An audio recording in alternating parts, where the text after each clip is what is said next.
రెగ్యులర్గా మెడికేషన్ తీసుకుంటున్నారు. ఇప్పటికైతే మేజర్ ప్రాబ్లమ్స్ ఏమి లేవు. అతను చెప్పిన కంప్లైంట్స్ని బట్టి చూస్తే కొంచెం హార్ట్ ప్రాబ్లం ఉన్నట్లు అనిపించింది. దానికి సంబంధించిన ట్రీట్మెంట్ ఆల్రెడీ తీసుకుంటున్నారు, మార్నింగ్ కూడా వేసుకున్నారు. ఇప్పటికైతే ప్రజెంట్ హెల్త్ కండిషన్ నార్మల్గానే ఉంది, ఇప్పటికేం ప్రాబ్లం లేదు. సివియర్గా 15 hours జర్నీ చేసి వచ్చినారు అని అయినప్పటికీ వైటల్స్ నార్మల్గా ఉన్నాయి, లెవెల్స్ అన్ని నార్మల్గా ఉన్నాయి, ప్రాబ్లం లేదు. సివియర్గా కొంచెం హార్ట్ డిసీజ్ అంటున్నారు. సివియర్ అయితే కాదు, ఒకవేళ ఆయన ఏదైనా కొంచెం స్ట్రెస్ ఫీల్ అయితే ప్రాబ్లం రావచ్చు. అది మనం డిసైడ్ చేసేది కాదు. దానికి కార్డియాలజీ డిపార్ట్మెంట్కి వెళ్ళి 2 days అవి ఎగ్జామినేషన్స్, కొన్ని ఇన్వెస్టిగేషన్స్ చేసుకోవాల్సి వస్తుంది. సో ఏదైనా స్ట్రెస్గా ఫీల్ అయితే ప్రాబ్లం రావచ్చు. ఇప్పటికైతే నార్మల్గా ఉన్నాడు, ప్రస్తుతానికి నార్మల్గా ఉన్నాడు. రెగ్యులర్గా మెడికేషన్ తీసుకుంటున్నారు.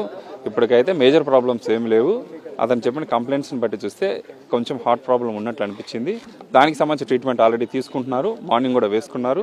ఇప్పటికైతే ప్రజెంట్ హెల్త్ కండిషన్ నార్మల్గానే ఉంది, ఇప్పటికేం ప్రాబ్లం లేదు. సివియర్గా 15 hours జర్నీ చేసి వచ్చినారు అని అయినప్పటికీ వైటల్స్ నార్మల్గా ఉన్నాయి, లెవెల్స్ అన్ని నార్మల్గా ఉన్నాయి, ప్రాబ్లం లేదు.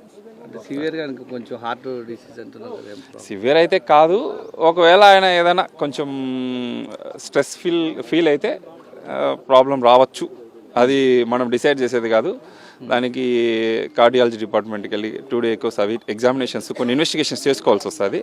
సో ఏదైనా స్ట్రెస్గా ఫీల్ అయితే ప్రాబ్లం రావచ్చు. ఇప్పటికైతే నార్మల్గా ఉన్నాడు, ప్రస్తుతానికి నార్మల్గా ఉన్నాడు. Good name sir? Guru Mahesh నాది, ఓబులవారిపల్లి డాక్టర్ని. Thank you.